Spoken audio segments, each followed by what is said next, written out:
Hi, today is September 6, 2024, and here are my poems for the day. The first one is poem number 1386 for the year, Awake. If the photo could have been smudged up a bit, and if you could have blurred out the buildings and their reflections, the photo of the folks in rowboats in the lake in Central Park maybe could have passed for a Renoir, or if you blurred out the people, maybe a Monet. The scene was so tranquil, I could have been lulled to sleep. I'm glad I stayed awake. Poem number 1387, Slow Drive. The Orgasm was poking along in its Chevrolet Bolt.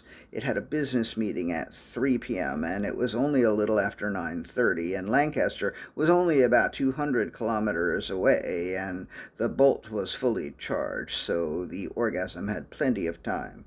The Orgasm had time for a leisurely three-martini lunch, except the Orgasm didn't drink. The Orgasm didn't even eat, so instead of stopping for lunch, it visited some roadside stands, went apple picking, and really just poked around to see what it could see. Just before the meeting, the Orgasm stopped in intercourse, of course, and had a lovely time commiserating with the Amish. Then it checked into its motel, changed its clothes, and got ready to really wow them at the meeting. Poem number 1388, Afterglow. After the meeting, the CEO, the senior vice presidents, the CFO, and the rest of the board were soaking wet and bathing in the afterglow. The afterglow managed to find each of their souls and installed itself within them.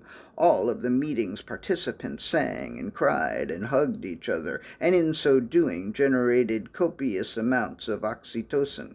Each of them began to wonder why they had devoted so much of their lives in service to what they had thought was the capitalist imperative.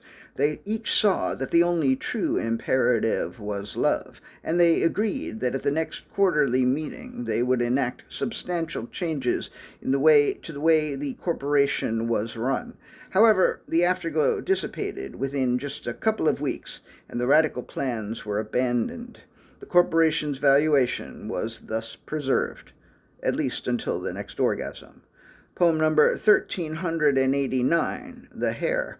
He put on a condom of vulcanized rubber and punched a big enough hole in the Coca-Cola can to accommodate his girth, and he fucked the can, not until he came, but until he could see one of his own hairs floating in the Coke, and then he recited solemnly, I make this offering to the Supreme Court of the United States of America, and to the law that it has cut out of whole cloth, since at least Marbury versus Madison, and to that corrupt and craven justice who has sat on the court since 1991, and who, if there was any true justice, would choke on this hair.